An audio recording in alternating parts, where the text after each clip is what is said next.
Hey, what is up? Welcome to this episode of the Entrepreneur to Entrepreneur podcast. As always, I'm your host, Brian Lofrumento, and there's a feeling out there that I'm sure we've all felt in any of the 9-to-5 jobs that we've worked, and that feeling is, gosh, I feel like there's so much more inside of me that this company will never realize. I have to go out on my own. And if you relate to that story, then you are absolutely going to love today's guest, because that is a core part of her founding story. And the way that she took action from there, I think is super inspiring. It's super smart and strategic, and we can all glean so many insights from it. So let me tell you all about today's guest. Her name is Asha Sarode. Asha is the founder of Uniquity Consulting, which helps managers maximize employee potential by understanding the unique qualities, needs, and interests each employee brings to the table.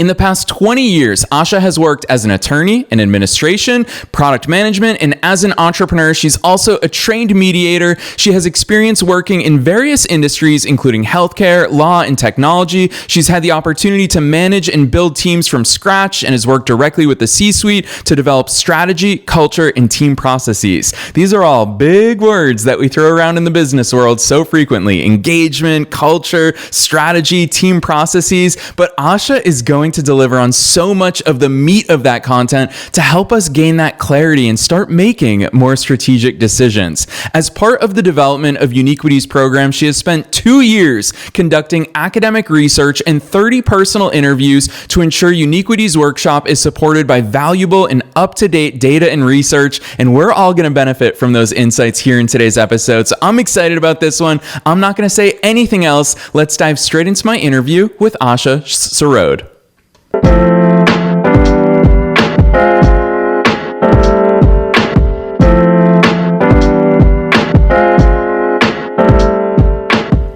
All right, Asha, I'm so excited to have you here with us today. First things first, welcome to the show.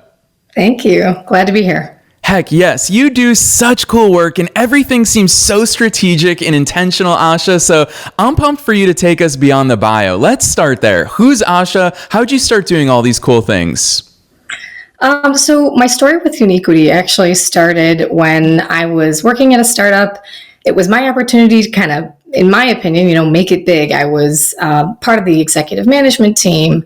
I had all this, wealth of knowledge, I thought, right, from law to working on my own company.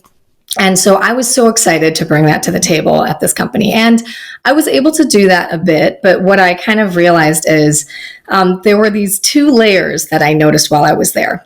I was a manager building my own team and managing my own team. And then I had my own manager, right? I was being managed myself by the CEO himself. So it was interesting because I noticed there was this disconnect where I felt like I wasn't motivated in the way that I wanted to be. I felt like I wasn't being seen for all the qualities that I had to offer. And yet, when I thought of myself as a manager, I thought, hey, I'm doing a great job, right? I really care about my people, and I'm sure I'm doing fine. But I asked for upward feedback, and lo and behold, I found out there were lots of things that I could improve. So I noticed this disconnect really early on.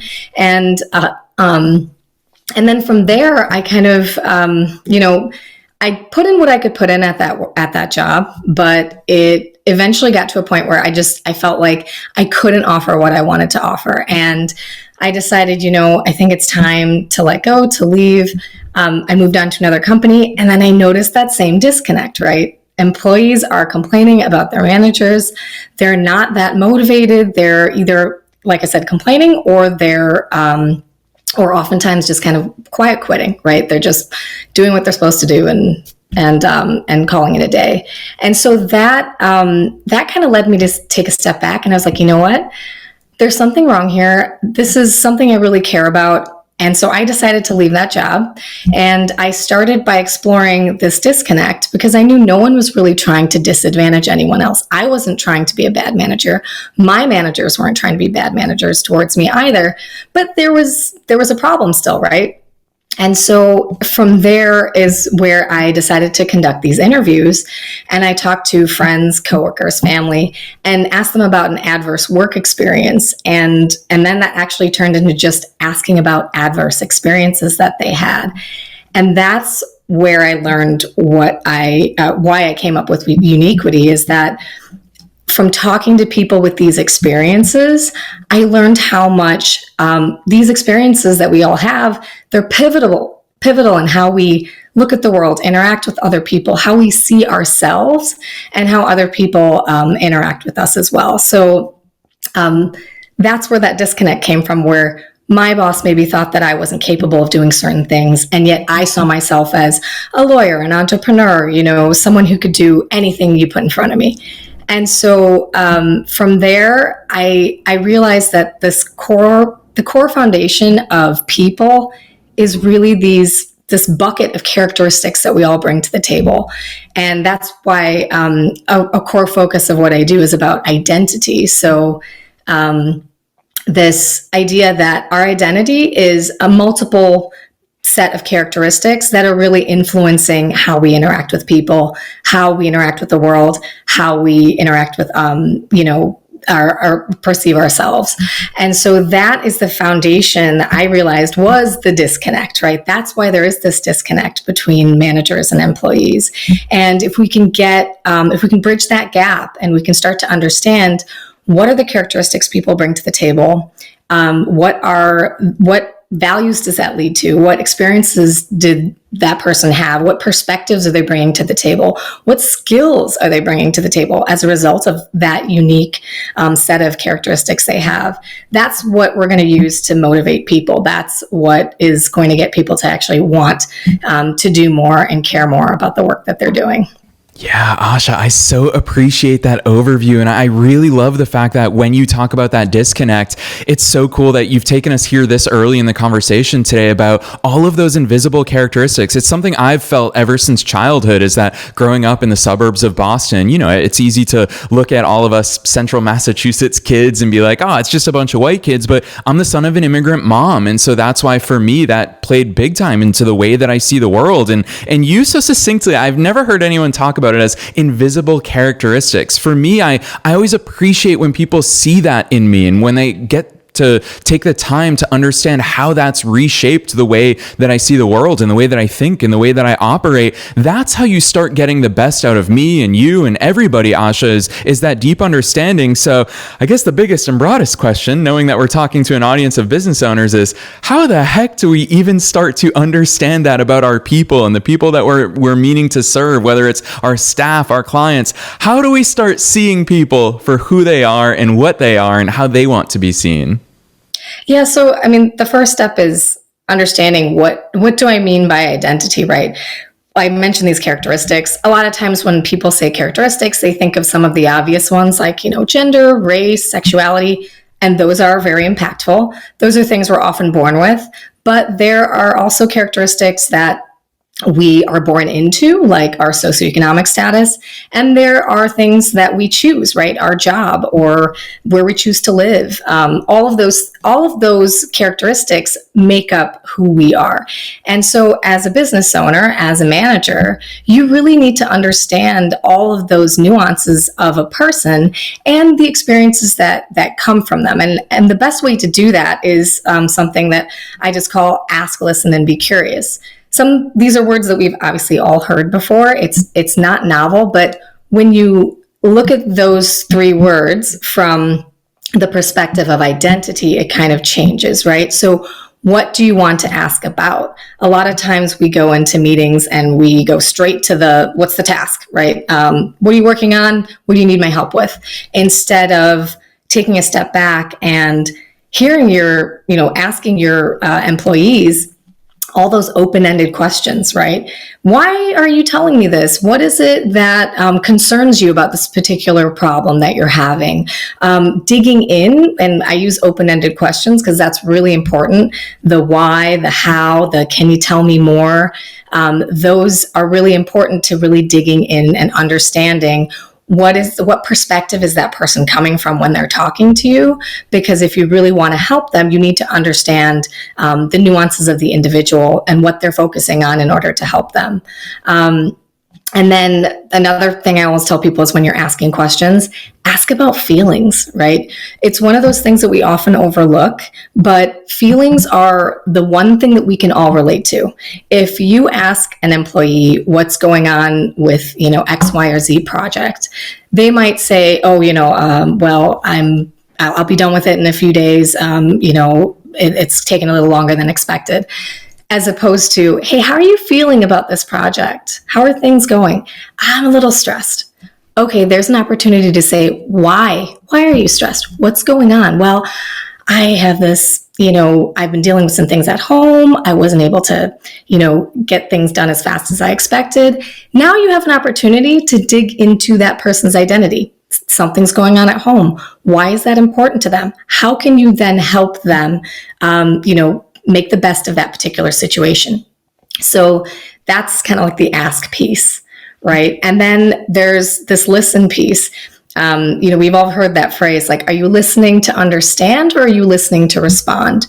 And so listening comes with, if you're listening from the perspective of identity, are you listening to understand the person's needs, right? So, one thing that managers have heard sometimes is, I don't think that's my job. There's a bunch of reasons why someone might say, I don't think that's my job. And it's going to depend on that individual. Some people might say that because they're coming from a perspective of fairness. Some people might say that because, maybe the job is to lift a bunch of heavy boxes and they literally can't do it for their health. So the underlying need of that person is actually their health. In some cases, it might be that they have other obligations and that's actually what's keeping them from doing this extra work. And so digging into the person's identity, what characteristics are playing into that, is a family obligation or something that's preventing them from doing the work. Understanding them on a deeper level is going to build that relationship with the person and also allow that person to do their best work. And then finally, being curious, which is like the core of everything, is not making those assumptions, right? You talked about those invisible characteristics. We tend to make a lot of assumptions just on the few characteristics we see about a person, and we all do it. We're all guilty of it, but leaving room to make sure that we don't affirm those assumptions or just go solely off of those assumptions, and that we leave room to let the individual kind of expand beyond those assumptions. And also, when you're just talking about, regular everyday tasks, being curious when someone says, hey, can we do X, Y, or Z? If your immediate response is, I don't think we have time for that. I don't think we can do that. Take a step back, be curious, be open. That's part of the curiosity, is don't assume you can't. Maybe this person has experience. Maybe this person has perspective that they can bring to the table where you can do both. You might not have the budget, you might not have the time, but maybe they bring in a perspective or an opportunity where you can do both. So ask, listen, be curious is the foundation for understanding identity and getting people motivated. Yeah, Asha, I'll tell you what, I love hearing you talk about these things, because one of the words that I use to tease today's episode and that really come to mind the deeper I look into your work is intentionality. And it just seems to me like you're intentional in all of these ways, especially the thing I want to call out right now is with your words and with the words that you choose. And I'm going to extrapolate that because I do want to talk about that very popular word in your industry of engagement. All too often in the business world, we just point to your employee churn rate. Are people engaged? Well, are they staying? Yes. Okay, they're engaged. But so much of your messaging seems to point to, hey, the actual innovation of your team, that's going to be dictated by your level of engagement. It's not just about, do people show up to work and do they stay at work? It's a question of, are they lighting up? Are they coming up with new ideas? Are they actually helping to drive our business and our impact forward? Talk to me about your view of engagement and how it trickles down into all these meaningful business things beyond just employee churn rate and productivity rates. I'd love to hear your deep perspective on that. Right. So, when we talk about employee engagement, it's a buzzword. So engagement is really just how emotionally invested an employee is in their work and their company. And it's measured by discretionary effort, which is just how much do they volunteer additional effort that they don't have to put in, right? And I think it is important, like you said, there are very real impacts of poor engagement. There is high turnover, like you mentioned. There's higher absenteeism. There's more product and quality defects, and lower productivity, obviously, and also lower profitability for the companies that have low or low engagement amongst their employees. So, and a number that's really important is $1.9 trillion is lost in productivity due to employees not being engaged. So the impacts are real. But, you mentioned that, it goes kind of beyond, what are you losing potentially, but also what can you gain, right? Innovation's about gaining more than you currently have. And if you are looking for new ideas from people, you're looking for them to speak up and say, hey, we have a problem here that I think we need to fix. All of that comes with people who are engaged, because it's very easy for people to just say, hey, I'm going to do the bare minimum. And that means being silent. And silence is deadly, right? You aren't getting people to speak up. They aren't going to tell you their new ideas. They aren't going to tell you. And a lot of innovation, really, it's not these gigantic iPhone-like ideas. They're incremental changes, right? Little changes to your existing processes, maybe implementing a customer survey or automating a spreadsheet. All those types of things are innovation, and they're adding to your bottom line. But if you have people who are just trying to get by and do the bare minimum, they're not going to take the opportunity to mention, hey, I think we can do this little thing a bit better. So there's a lot of opportunity there to innovate within a company. And like I said, not just these gigantic innovations that we think of, but everyday innovations that are happening all the time, that your employees who are on the ground have the experience. They know what all the problems are. They know what needs to be fixed. And if you give them a voice and you are able to inspire them, then you have an opportunity to hear all of those new and innovative ideas. Yeah, Asha, I'll tell you what, I'm sure that you've inspired our audience to commit to increased and improved engagement across their teams, but it leads me to the big broad question of where the heck does engagement happen? I feel like as a consumer, we all feel this. Like Verizon, for example, every time there's a new phone, they'll treat you great for new customers, and everyone is obsessed about new employee onboarding sequences, and all of these things are really easy to get excited about with new beginnings, but all too often as a consumer, as team members, we see this drop off once we are an existing customer or an existing team member. How do we keep that engagement going? Does this look like weekly, monthly, quarterly check-ins? And I'd love to hear your perspective on where engagement happens. Of course, it happens every day. So give us some real life insights. So it starts with a manager. Managers account for 70% of the variance in employee engagement. So that's the reason I'm so intentional about understanding people's identity and that ask, listen, and be curious, because it starts with the relationship that managers have with their employees. The better your relationship, the more you're going to have an open dialogue, and then you're going to get, like we said, a lot of those ideas coming out. So certainly one-on-ones are a huge opportunity. And I know, I talked about, learning about people's identity and all of that. We're having one-on-ones anyway. So that's the best opportunity where, your employees are coming to you likely with problems, right? Give them an opportunity to tell you what their solutions are. So one-on-ones are crucial. There's a lot of statistics out there about how effective and deep one-on-ones can really actually change an employee's motivation. And the next piece I would say is what I call, this is actually part of the agile movement. It's called retrospectives. So if you have a team of employees, take the time to every 2 weeks, every month, bring them together and have a conversation where you're kind of use a Jamboard or something and say, hey, what's going really well? What's working? What should we keep doing? What's not working? So what should we stop doing? Right? And what should we start doing? What's brand new? What new things have we discovered from, these past 2 weeks or this past month that we should start doing? That's an opportunity for them to use their knowledge, use their experience, use their perspective, and actually put it on the table. And you're going to see that innovation right away. So those are the two that I would say are really critical, and they happen on an ongoing basis.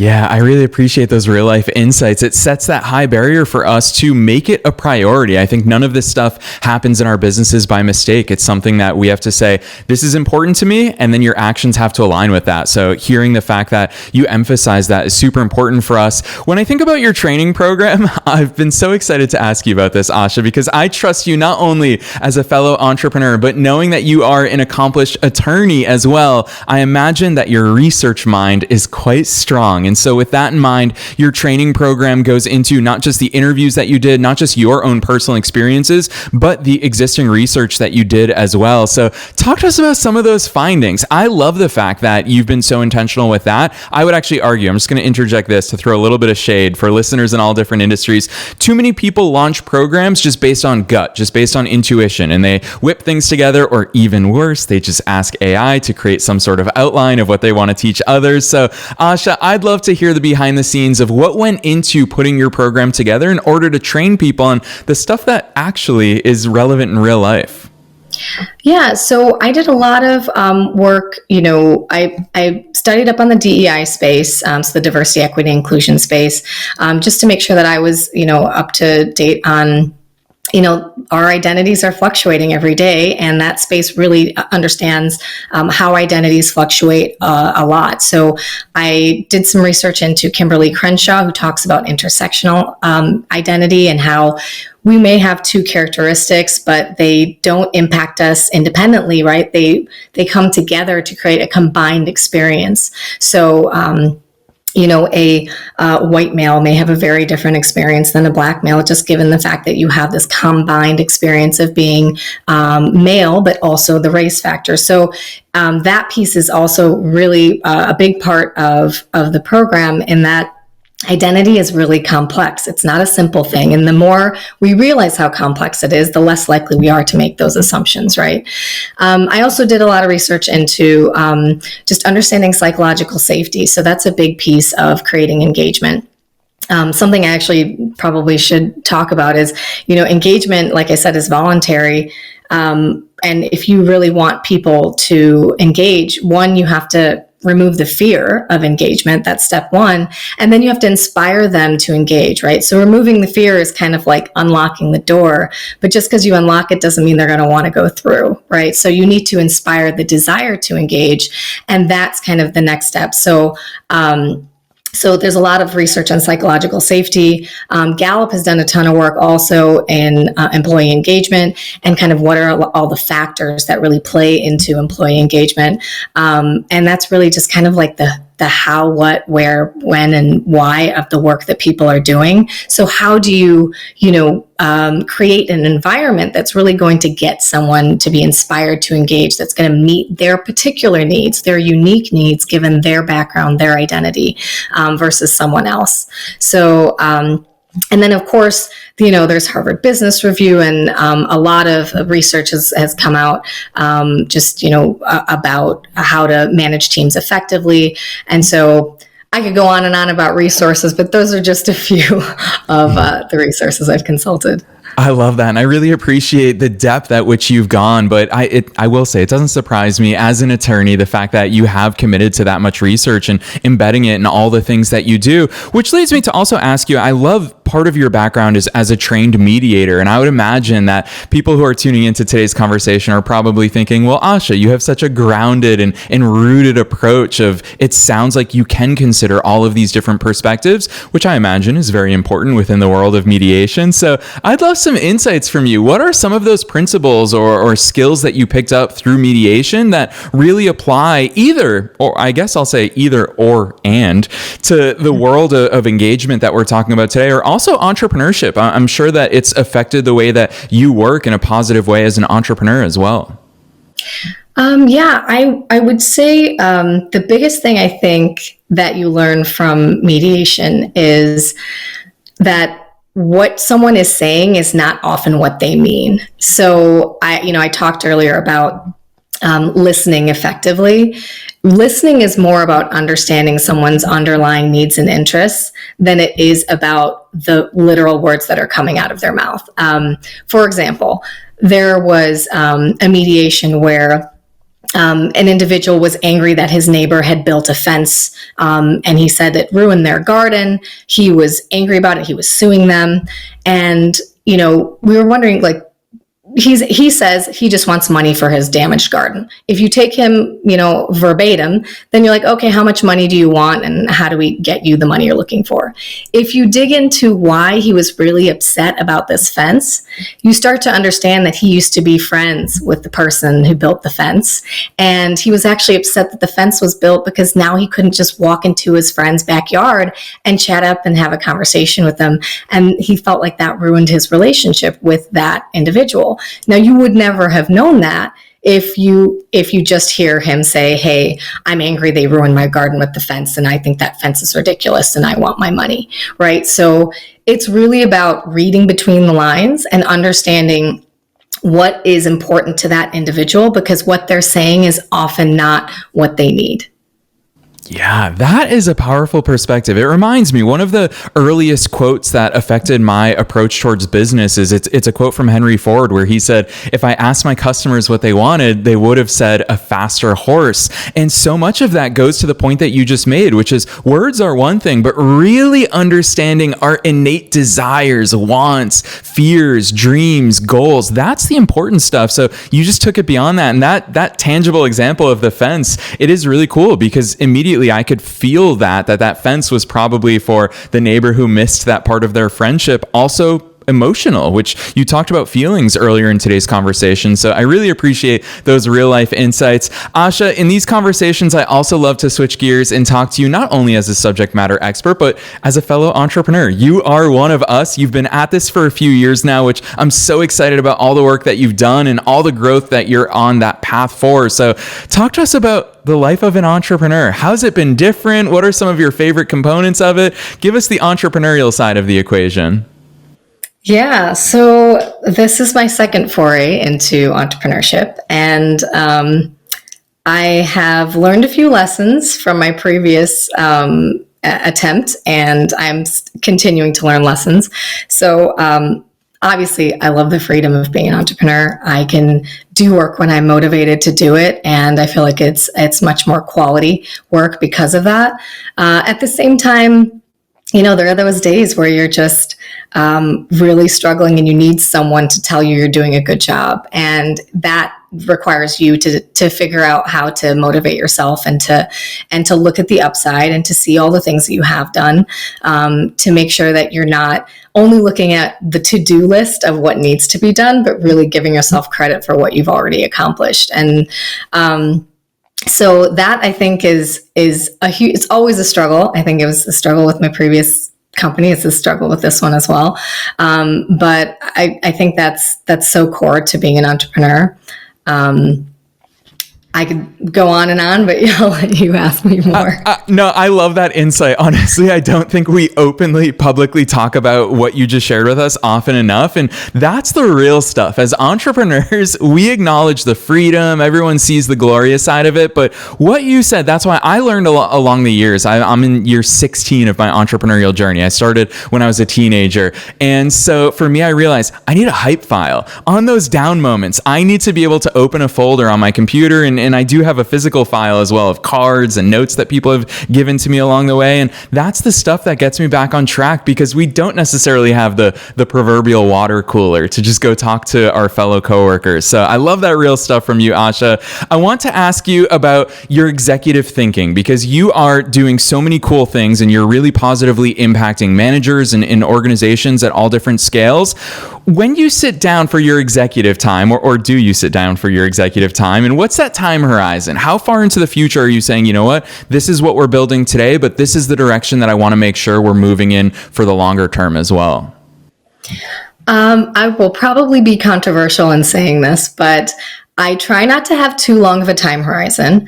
I have worked in product management, and the one thing I have realized is, everybody has this idea of, how your product's going to turn into this amazing thing that everybody's going to love, and you know all the bells and whistles that are going to be on it. And the truth is that you start building it and you start to learn lessons. So I don't think more than like a month or two in advance in terms of what I want to accomplish, because as I do things, I learn more information and I pull that back in and I make adjustments. And frankly, I've learned from product development that that's the best way to go, is to get feedback and make adjustments rather than to kind of do the whole shebang and then, put it out there and then find out, I got to tweak a lot of things. So, I'm very much, I think I've taken a different tack, because the first time I started a company, I had all of my ducks in a row, like everything was organized. I had, the LLC put together, and I had my financials, and I had all of the things that you're supposed to have for a business plan. But frankly, reality played out differently, where the roadblocks I came up against were not things that I could have predicted in the business plan. They were just normal problems that you come up, that you confront when you're building a business, and they're going to be unique to your business. So you can't always anticipate them. And that's what you spend a lot of time on. So I don't have a really long time horizon. Yes, Asha, I'll tell you what, bring in the real stuff here today for our listeners. And I'm so appreciative of that, because I hope that this catches on like wildfire. Honestly, the more entrepreneurs that I talk to, I feel like this is starting to become the way. You call it controversial, but 6 months from now, a year from now, I hope that it's not controversial. I'm a big fan. I'm similar to you, that 30, 60, 90 days, that's a time horizon that I can act on, that I can take a lot of action intentionally towards the strategy that I want to roll out. So huge kudos to you. I appreciate that real life glimpse into your business and in your mind as an entrepreneur. And that leads me to my final question that I ask at the end of every episode. It's super broad. You can take it in any direction you want. And that is the one takeaway. Knowing that we're being listened to by entrepreneurs and entrepreneurs at all different stages of their growth journeys, their mindset journeys, their engagement journeys with their customers, their clients, their teams. What's that one thing that you want to impart on them and have them walk away from today's episode with? So I guess if I'm talking to entrepreneurs, I will say, I think it's most important that, maybe I'll go back to what I said before, you have to have faith in yourself, because if you don't really believe what you're doing, if you're not fully invested in it, and the reason I say fully invested, I mean, obviously you started a company, you're like, of course I believe in it, but the investment, when I talk about fully invested, I mean, are you willing to overcome hurdle after hurdle after hurdle, maybe not have money in the bank and not know when it's coming in next? That sort of commitment only comes when you're truly, truly in it. And it's not just about making some cash or, making a name for yourself, but you are invested in your idea through and through. I think the lesson that I've learned that I really think is important is you really have to believe in what you're doing from a heart and soul perspective, in addition to the practicalities, because otherwise you're not going to have that wherewithal to overcome the next hurdle. Boom. That right there. The real stuff, Asha, from start to finish from you. It reminds me so much. My favorite book in the world is The Magic of Thinking Big by Dr. David J. Schwartz. And he talks about the fact that you have to believe it, which is so aligned with what you just shared with us. You can't say it. You can't just think it. You need to, at your core, actually believe it. And you've been such a living proof of that here today. And I want to add on, before I kick it back to you to drop some links on us, is that part of what I really admire about your work and the way that you show up in the world is that you genuinely believe not only in yourself and the work that you're doing, but you genuinely believe in empowering people through engagement, through all of the things that we talked about here today. And listeners are going to see that. Listeners, I always say success leaves clues. Take a moment. Asha's going to show us her link in just a second. You already know you can find those down below. But when you go to her website, you're going to see how important engagement is to her, the strong emphasis that she has on the things that actually matter when it comes to engagement. So, Asha, that's a little bit of a tease. I don't normally do that in these episodes, but drop those links on us for listeners who want to go deeper into all this great and meaningful and important work that you're doing. Where should they go from here? You can find my website at uniquityconsulting.co, so not com, .co. And you can also find us on Instagram, so at Uniquity Consulting. And you can contact me directly. I'll put that email address out there as well, asha.sarode at uniquityconsulting.co. Yes, and listeners, you already know the drill. We're making it as easy as possible for you to find all those links down below in the show notes, no matter where it is that you're tuning into today's episode. You'll find Asha's business website at uniquityconsulting.co. You'll be able to click right on through. You don't have to memorize that. If you're on the go, if you're at the gym, if you're in the shower listening to us, just click right on through from the show notes. Otherwise, Asha, on behalf of myself and all the listeners worldwide, thanks so much for coming on the show today. Thank you, Brian.